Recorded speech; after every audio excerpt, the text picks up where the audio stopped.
Hello les potos et bienvenue sur ma chaîne. Aujourd'hui, épisode numéro 7 du Seigneur des Anneaux, les Anneaux de Pouvoir. On va débriefer un peu tout ça, analyser et voilà.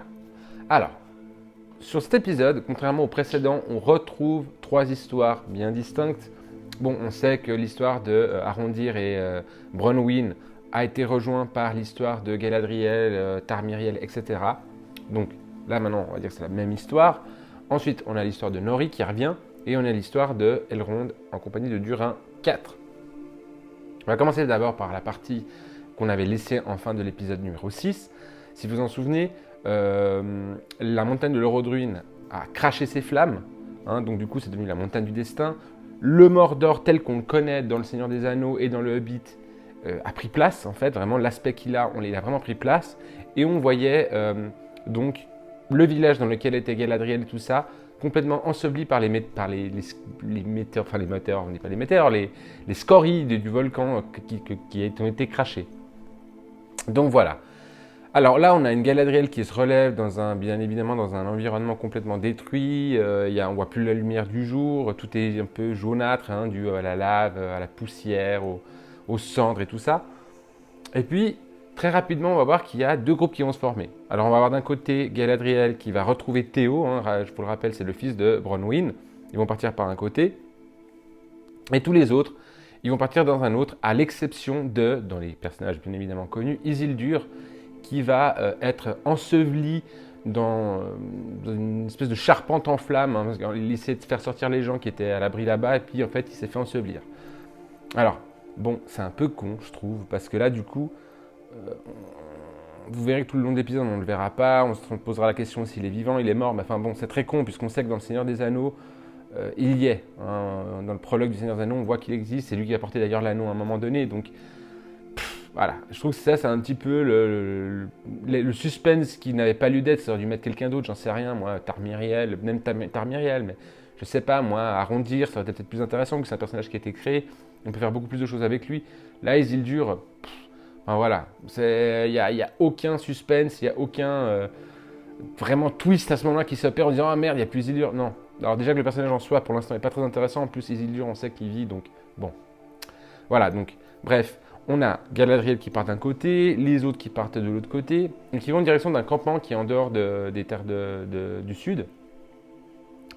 Et je vais d'abord partir sur la partie Galadriel et Théo. Alors ils vont réussir à un petit peu vadrouiller entre les arbres brûlés et tout. Puis à un moment donné, ils vont croiser une escouade d'orques qui va entendre un bruit en direction de Théo et Galadriel, puisqu'en fait Théo sort une épée de son fourreau, puis en fait ça fait le bruit de gling. Alors pareil, ils sont vraiment assez au-dessus. Une épée qu'on sort d'un fourreau, ça fait pas un bruit, ou genre il y a tout qui s'entend, quoi. C'est très bizarre, enfin bref. Petit détail, mais c'est pas très grave. Le gros problème arrive juste avant cette scène-là, en fait, où il y a Théo et Galadriel qui parlent un petit peu d'eux-mêmes. Alors, Théo ne dit rien de très intéressant en soi. Par contre, Galadriel parle de son mari Celeborn. Je le rappelle, ils sont à la base dans la série, là, ils sont censés déjà être mariés, ce qui est effectivement le cas. En revanche, elle explique qu'en fait, elle a perdu son frère Finrod. Ça, on est au courant, on le sait. C'est effectivement juste, elle le perd effectivement lors de la dernière bataille durant le premier âge. Et elle perd aussi Celeborn. Alors elle ne dit pas qu'il meurt, elle dit qu'elle le perd de vue. Encore une fois, j'ai un peu l'impression qu'en fait, là, les scénaristes, ce qu'ils essaient de faire, c'est de laisser la place libre, entre guillemets, Galadriel est célibataire, on va pouvoir lui construire une petite amourette avec quelqu'un. Alors moi, j'ai toujours un peu soupçonné avec Halbrand. Chose que j'espère vraiment pas, parce que je sais pas, pour moi, Galadriel, Celeborn, enfin voilà, ils sont mariés depuis hyper longtemps, ils le sont encore à la fin de Seigneur des Anneaux, donc ils ont vraiment traversé les siècles et même les millénaires ensemble. Et là, ils nous le font comme ça, genre, ah non, il a disparu, on ne sait pas où il est. J'avoue que j'ai un peu de mal avec cette information, parce que bon, certes, elle n'est déjà pas copiée à ce que Tolkien écrit et véhicule comme histoire, mais enfin, je vois pas Galadriel, encore une fois, avoir une amourette avec qui que ce soit, en fait. Sachant qu'en plus, Galadriel, Celeborn et Celebrimbor sont les fondateurs de l'Eregion. Donc, enfin, vraiment, vous voyez, ils ont même construit des trucs ensemble.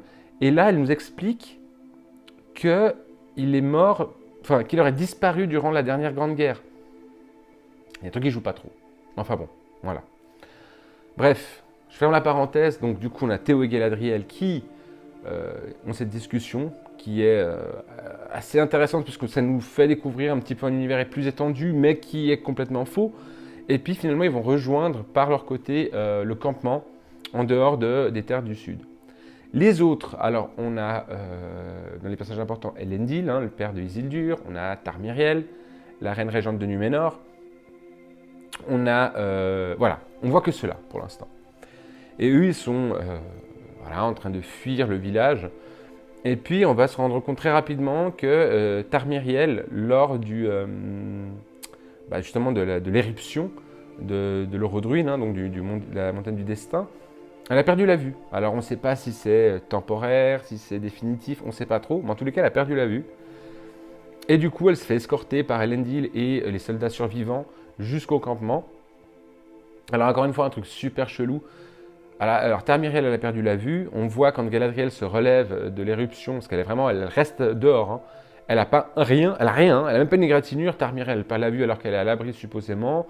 Il y a plein de personnes autour de Galadriel qui sont morts, pas forcément brûlés. Il y a même des gens qui sont juste, ils ont étouffé en fait.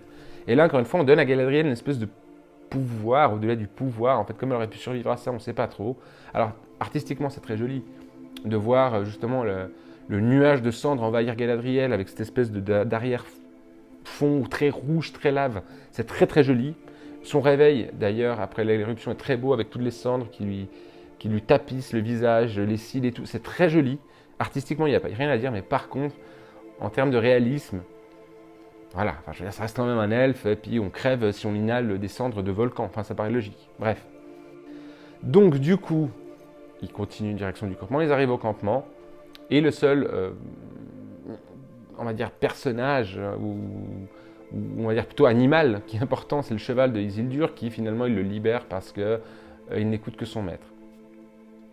Théo, lui, va arriver au campement, avec Galadriel, je le rappelle, et il va chercher, parmi les survivants, s'y retrouve Bronwyn, donc sa maman, chose qui va être faite, il va retrouver sa maman, il va retrouver Arondir, et Galadriel va suivre, et elle va retrouver Halbrand, donc je le rappelle, qui est le nouveau roi des Terres du Sud. Il n'a pas régné longtemps, le pauvre, mais voilà, c'est le nouveau roi de la Terre du Sud. Mais il est blessé et assez gravement, on va dire comme ça. Enfin, assez gravement, quand on le voit sur son lit de mort, entre guillemets, il est vraiment blessé, genre en train de crever. Et puis après, Galadriel et lui partent normalement dans le Lindon pour que lui puisse être soigné par la médecine des elfes. Alors, de comment on le retrouve à comment il part, genre le gars il part debout, il galope sur son cheval, c'est très bizarre, encore une fois, l'expression c'est grave mais pas trop. Et puis juste avant cette petite scène, il y a quand même Galadriel qui va voir Tarmiriel. Elendil en veut énormément à Galadriel puisqu'il se dit finalement si j'avais pas repêché Galadriel et Halbrand, il n'y aurait pas eu tout ça. On n'aurait pas perdu autant de soldats numénoréens. Tarmiriel ne serait pas aveugle, etc. En revanche, Galadriel approche la reine Tarmiriel. Et Tarmiriel, on peut penser qu'elle envoie Galadriel, en fait pas du tout. Ça l'a encore plus reconforté dans l'idée de vouloir détruire les orques, Hadar et tout ça. Donc, encore une fois, moi, le personnage de Tarmiriel, je l'adore parce que je trouve que c'est vraiment qu'une reine qui a du courage et tout. Et ce qui est excellent, c'est qu'au début, vous vous en souvenez, elle était assez indécise et tout. Puis en fait, on voit vraiment que plus on avance, plus elle mérite son titre de Tarmiriel. Tar, ça veut dire qu'elle est amie avec les elfes. Si ça avait été par Ar-Pharazôn, Ar veut dire qu'ils ne sont pas amis avec les elfes. Elle, c'est Tarmiriel, donc amie avec les elfes. Et donc là, elle a vraiment son titre et on voit vraiment qu'elle le mérite, elle le possède, quoi. Donc vraiment très sympa. Histoire numéro 2, Nori. Alors Nori, je le rappelle, elle est toujours en pèlerinage avec les autres Harfoot. Ils vont dans leur nouvelle pâturage, on va dire ça comme ça, en tout cas leur nouvelle zone pour pouvoir s'alimenter, refaire des provisions, etc. Et puis en fait, quand ils vont arriver sur place, ils se rendent compte que des morceaux de scories de volcans sont arrivés jusque-là, ont tout détruit le pâturage. Et en fait, l'étranger va toucher un arbre et essayer de faire revivre en fait la nature autour. Sauf qu'il va déclencher une catastrophe, une des grosses branches de l'arbre va tomber et manquer d'écraser deux Harfoot. Et du coup, Nori va un petit peu lui faire comprendre que bah, il est peut-être temps qu'il parte parce qu'en fait, il déclenche plus de catastrophes qu'il n'en résout finalement. Sauf que bah, l'étranger part et la nuit passe et quand Nori se réveille, en fait, elle se rend compte que tout a été restauré. Il y a plein de pommiers, tout ce que vous voulez, des mûriers et tout qu'ils ont poussé durant la nuit et tout. Donc finalement, cette information, elle véhicule deux choses. Premièrement, c'est que c'est quasi sûr que cet étranger, plusieurs personnes avaient peut-être le doute, mais c'est sûr que cet étranger ne serait pas Sauron, ça c'est certain. Parce que Sauron qui redonne la vie à la nature, ça paraît un peu étrange. Par contre, moi, un truc que je me suis dit, c'est que beaucoup de monde était sur Palando et Alatar. Donc les deux mages bleus, les Eithrin Luin. Moi, je suis plus sur Saruman. Si on est vraiment canon avec les écrits de Tolkien, le premier Istari à arriver sur les terres du milieu, c'est Saruman. C'est pas les mages bleus, c'est pas Radagast, c'est pas Gandalf, c'est Saruman. Donc pourquoi pas, ça pourrait être tout à fait Saruman. Je le rappelle qu'ils étaient dans le Revagnon, hein, donc le Revagnon ça reste encore vraiment au centre des terres du milieu, c'est pas du tout à l'est, donc ça pourrait être tout à fait Saruman, on ne sait pas. Donc du coup, bah, lui il est parti. Et puis durant la seconde nuit pour les Yarfoot, en fait ils vont rencontrer ces fameuses trois sorcières, mages, je sais pas trop ce qu'elles sont, on dirait, je sais pas, ça a l'air d'être un peu le truc rajouté hein, à mon avis, mais je me suis pas vraiment renseigné par rapport à ça, mais de ce que je me rappelle, de ce que j'avais un peu lu sur Tolkien, ces trois personnages, ces trois femmes un peu sorcières comme ça, ne me disent absolument rien. Alors, dans cet épisode-là, bah, elles vont arriver la seconde nuit, il me semble. Et puis, Nori va essayer de les aiguiller dans un autre sens pour pas qu'elles le suivent. Et puis, elles vont mettre, enfin, surtout la principale hein, des trois nanas, hein, donc un peu la chef, elle va foutre le feu à tout le campement des Harfoot. Donc, on sait qu'elles sont vraiment du mauvais côté. On ne sait pas pourquoi elles suivent l'étranger. Et finalement, ce que décide de faire Nori, c'est de, entre guillemets, fonder un mini-groupe et d'aller chercher l'étranger, d'aller le récupérer finalement, de lui dire de revenir. Dans ce groupe, on a Sadok, qui est un petit peu le chef des Harfoot. On a Poppy, la meilleure amie, pour moi c'est la meilleure amie de Nori, il y a Nori, et puis il y a Marigold, qui est la mère de Nori. Voilà. Donc ces quatre personnages vont aller direction où est parti l'étranger, et puis ils vont essayer de le récupérer, ou en tout cas de le demander de revenir. Ou de le prévenir aussi que ces trois personnages-là, ces trois sorcières le cherchent. Donc voilà pour ce qui est de l'histoire de Nori. Donc vous voyez, il y a quand même une information assez intéressante qui confirme finalement pour moi hein, que ce personnage n'est absolument pas Sauron. Mais du coup, ça m'a aussi fait penser de dire, non, ça devrait être plus Saruman finalement que les mages bleus, puisque lui il arrive le tout premier sur les terres du milieu. Donc, ce serait plus logique que ce soit Saruman. Après, on peut être surpris, et puis voilà, mais ça paraîtrait plus logique quand même. La troisième histoire, alors la troisième histoire, c'est la fameuse histoire, celle que je préfère actuellement, c'est l'histoire de Durin et Elrond. Alors pour rappel, Elrond avait besoin, entre guillemets, en tout cas pour son peuple du Mithril, pour soigner l'arbre qui se trouve dans le Lindon. Et puis Durin IV, hein, donc le prince, il dit ok, il dit ça un peu ok. Sauf que quand il va aller voir son père, Durin III, le roi, Durin III va dire qu'il n'est pas du tout d'accord, mais pas tout à fait, même pas du tout d'accord, parce qu'en fait, il a peur que en extrayant le mithril des cavernes, en fait, des mines, en fait, tout s'effondre et que ça tue tous les nains. Donc du coup, il n'est pas d'accord. Et puis d'un autre côté, Durin III, donc le prince Durin III, lui, il est plutôt pour aider. Enfin voilà, il considère vraiment Elrond comme son frère. Il le dit d'ailleurs, hein, c'est comme si c'était son sang. Il veut vraiment aider Elrond. Et puis finalement, il essaie quand même en cachette avec Elrond d'aller chercher ce mithril. Bien évidemment, il a l'appui de sa femme, de Disa. Hein. Encore une fois, c'est un personnage que j'adore, ce personnage. Je trouve que le personnage des femmes, hein, je fais une parenthèse, mais le personnage des femmes dans cette série, autant il y en a vraiment des rajoutés qui servent à rien, comme Éarienne, hein, donc la demi-sœur d'Isildur. Et puis, il y a des personnages comme Disa que je trouve très intéressants parce que même si elles ne sont pas actives dans l'histoire, elles sont quand même à l'origine des décisions prises par Durin III, quand même, qui est le prince et qui prend des décisions qui sont quand même lourdes de sens dans l'histoire.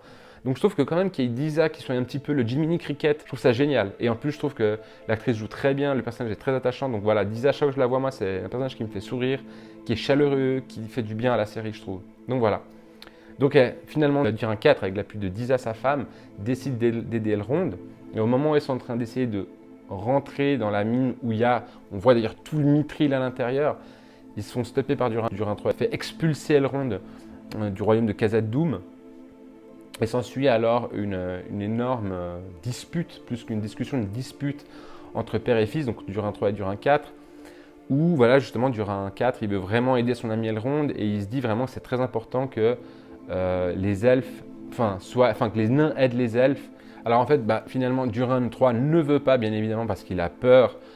Et puis Durin 4, finalement, en fait, ce qui est aussi intéressant dans cet épisode, c'est que il confirme et entre guillemets, il scelle l'alliance des nains et des elfes, en tout cas, par cette... Voilà, il défend vraiment Elrond du début à la fin. Donc il y a vraiment une espèce de lien qui se crève et dure et puis qui pètera jamais. Donc c'est assez intéressant, on le savait déjà, on s'en doutait, mais là vraiment, cette espèce d'affrontement entre le prince Durin 4 et Durin 3 montre qu'il y a vraiment une espèce de cassure entre le père et le fils, mais aussi un vrai lien qui se crée entre Elrond et Durin 4.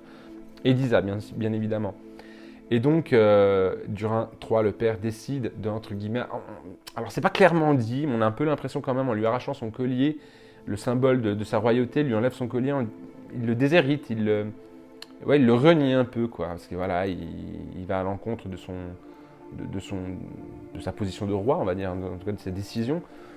Et Disa, elle leur réconforte en disant « Mais t'inquiète pas, de toute façon, tu es l'héritier, ça ne changera pas. » Et les mines, elles sont à nous, donc elles sont à toi et à moi, et c'est nous qui déciderons à ce moment-là d'aider les elfes ou pas, et on le fera. Voilà, on ira, on creusera dans ces mines pour extraire le mithril s'il le faut, mais on ira, on fera ce qu'on aura envie. Et du coup, ça rassure vraiment Durin 4.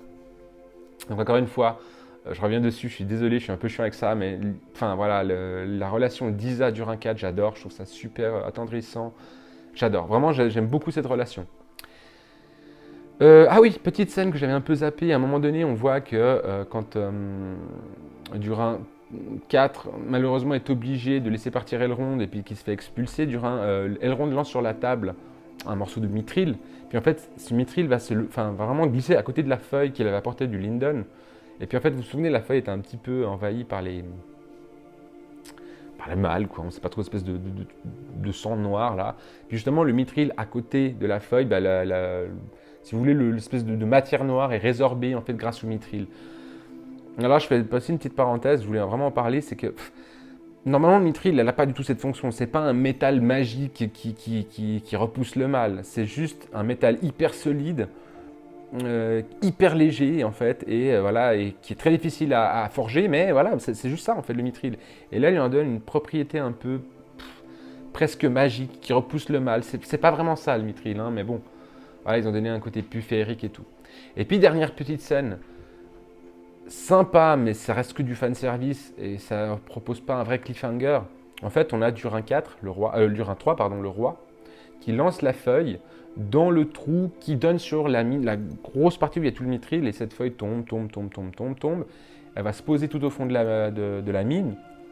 Et là, on va voir le Balrog qui va enflammer la feuille. On va voir vraiment le Balrog qui est un design un peu différent du film quand même. Il n'est pas exactement le même.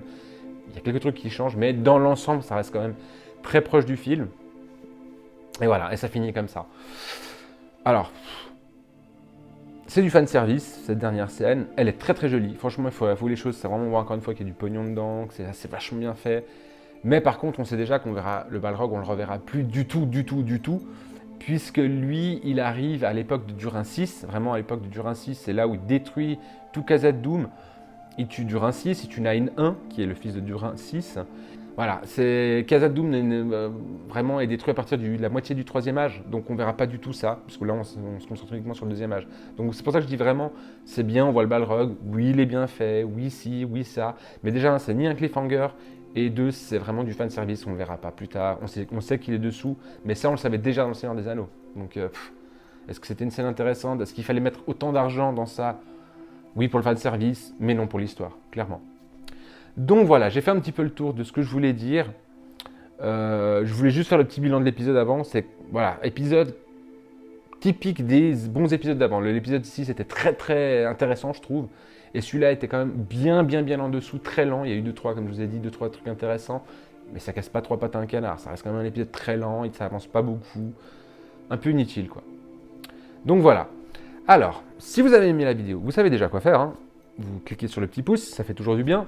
Vous pouvez vous abonner à ma chaîne et puis activer la petite cloche de notification, hein, pour faire avancer un petit peu la chaîne aussi. Et puis, si vous avez des questions, des commentaires, des observations que j'ai peut-être pas vues, n'hésitez pas, vous les mettez en commentaire. Je les lirai avec volontiers et je vous répondrai avec plaisir. Voilà, j'ai dit ce que j'avais à dire, mais en attendant, prenez soin de vous et bye bye.